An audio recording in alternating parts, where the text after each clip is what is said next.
Datangnya dari Susilawati di Depok. Pertanyaannya Ustadz, apakah benar Imam Haddad mengambil wirid karangan Imam Ar-Rifai dan diganti dengan nama menjadi Rotibul Haddad katanya Ustadz? Mohon jawabannya.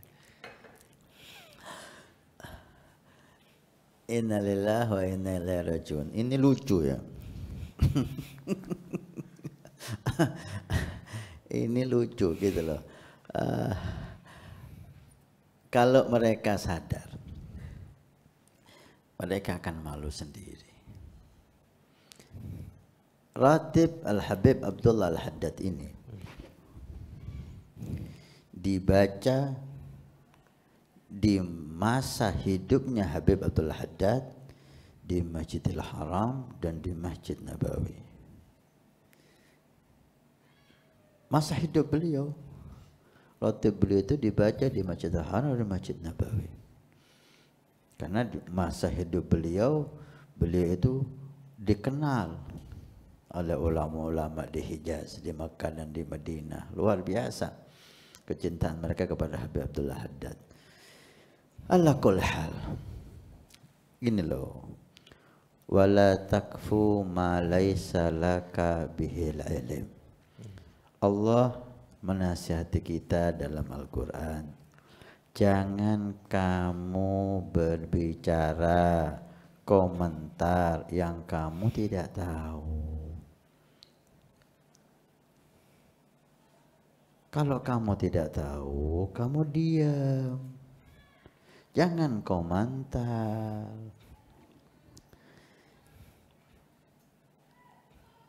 Kamu tidak harus baca Ratib Haddad. Gak ada yang wajibkan siapapun baca Ratib Haddad. Tapi kalimat-kalimat semacam ini akan menimbulkan fitnah, sesuatu yang gak perlu terjadi. Loh, banyak kemiripan Habib. Loh, memangnya Habib Abdullah Haddad itu ngarang rotibnya ini ngarang dari kepalanya.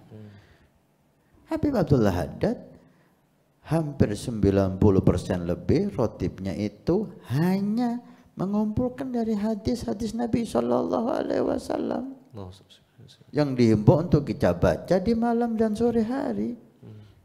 Kalau di Imam Nawawi, Imam Rifai, Imam Al-Baihaqi, Imam siapapun itu banyak kesamaan, wajar. Karena sumbernya dari Nabi.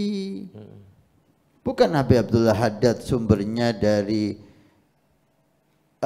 orang dari majalah Bobo, majalah dari koran ini.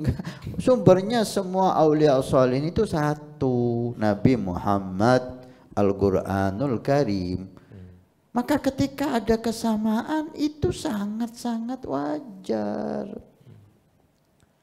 Contoh, Habib Abdullah Al-Haddad dalam kitab hikamnya, ada hikam Abdullah Haddad, ada hikam Ibn Atha'illah As-Sakandari, ada hikam ulama, banyak ulama-ulama punya hikam. Kalau kita baca hikam Habib Abdullah Haddad di awal hikmah, di kitab muqaddimahnya, beliau telah menyatakan bahwa ketika ada kesamaan ucapanku ini dengan ucapan ulama sebelumku, ini kebetulan. Mungkin karena sumber saya dan sumber dia satu, takwa Allah, kebersihan hati, sehingga Allah berikan pemahaman itu, hubungan dengan Nabi Muhammad SAW, sehingga Allah berkahi dengan ucapan yang ada kesamaan. Saya, kata beliau, tidak meniru siapapun, karena kalau saya meniru, saya harus katakan itu. Saya tidak boleh menjiplak omongan ulama kemudian saya katakan ini ucapanku, ini pencuri namanya. Beliau ngomong seperti itu di kitab hikmahnya. Ketika ada kesamaan ini nggak ada masalah dan kemungkinan terjadi itu besar karena sumbernya satu. Tasyabahat qulubuhum, kata Allah dalam Al-Quran. Orang mukmin itu hatinya itu sama. barokah takwa, barokah cinta sama Nabi, barokah sunnah, mereka dapat cahaya dari Allah, cahaya dari Nabi. Maka semua aulia ulama itu sumber cahayanya itu Allah dan Nabi. Ketika banyak kesamaan itu wajar. Kalau nggak sama itu yang nggak wajar.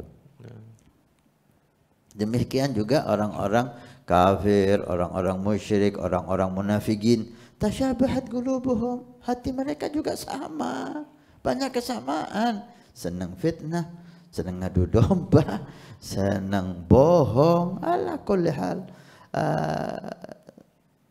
Ratib Haddad udah tersebar di negeri ini, bahkan di hampir seluruh negeri umat Islam. Silahkan Anda yakini itu ratib apapun, nggak ada masalah.